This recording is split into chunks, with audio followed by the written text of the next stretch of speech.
What's up, ladies and gentlemen? So the all-new MacBook Pro has a quote on it. It says, "A touch of genius."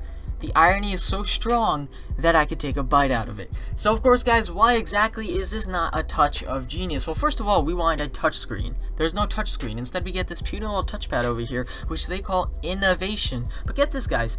Back in the day, Lenovo actually already did this with their Carbon X1 laptops, and people hated it so much that they, first of all, just stopped purchasing it, and second of all, Lenovo removed it by the next edition. They were just like, okay, this was a terrible idea. Why? It was useless, number one. Number two, there was no function keys, and number three, well, in this case, there's no function keys. We're gonna get into that. That's a whole nother thing. And finally, number three is the reason that people would be typing and accidentally touch something, which would completely screw up their typing. Like, we have palm rejection on the good old touchpad, and that's annoying enough.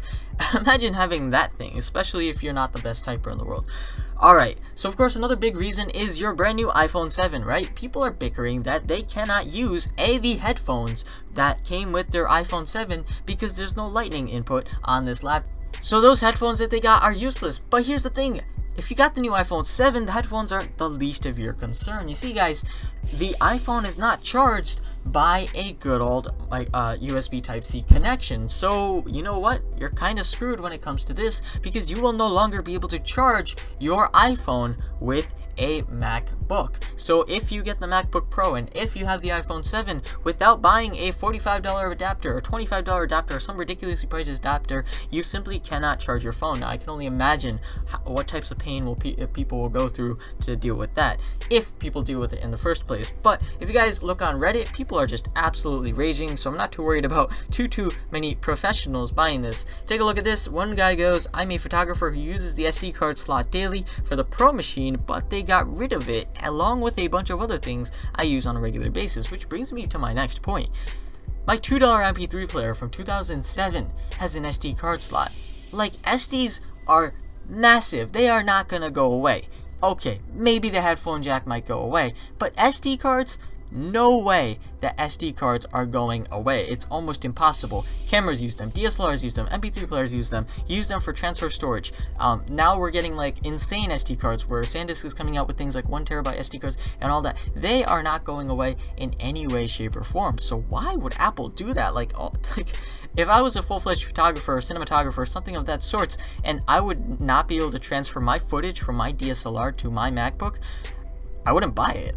That's like the utter truth of it. So of course he also bickers about how you can't charge his phone. He'd need an adapter for Thunderbolt to USB-C. To upload photos, he would need a USB to USB Type-C, and he would also need an SD card reader too. Then he would need an HDMI to USB-C to watch the footage on his TV. So that is just something else. I don't know what Apple's doing here.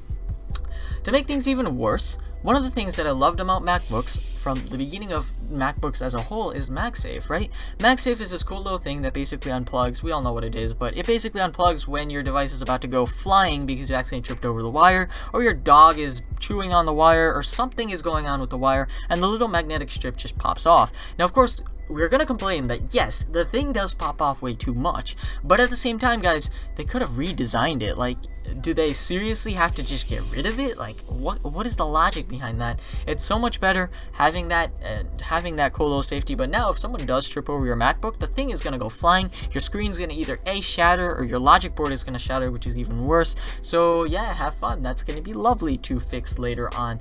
And then, of course, to make things even worse, it doesn't have a touchscreen. Like, when the Apple Pencil came out, I thought, okay, the Apple Pencil is pretty freaking useless, but you know what? Someday we're going to be able to use it with our MacBooks, and maybe the screen will be removable, and maybe we'll be able to take it off and be able to draw, and all the graphic designers out there will leap up in joy and be like, yes, Macs are useful again. And no, apparently not.